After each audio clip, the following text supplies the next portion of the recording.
Hello, darkness, my old friend. Kurva. A tohle je můj tatínek.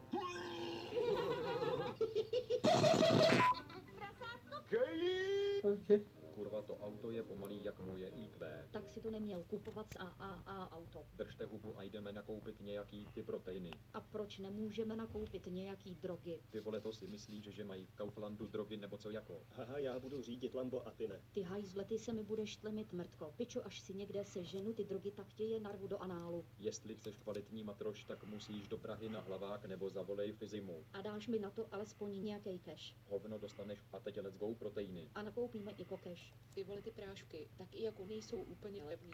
My jsme chudí a ta tlustá svině vedle mě má bohužel pravdu. Tak koupíme alespoň LSDčko a sjedeme se jak pneumatiky. Ty vole, piku v akci a becherovka za 150. Ale kdyby jsme šli k Číňanům, tak to budou mít levnější. Čau, Andro. Najít nějakou trávu.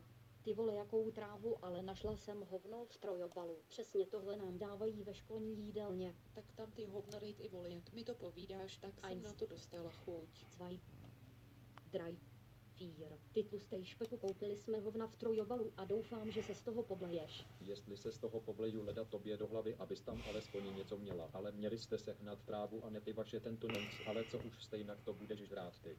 Narvu ti to do análu.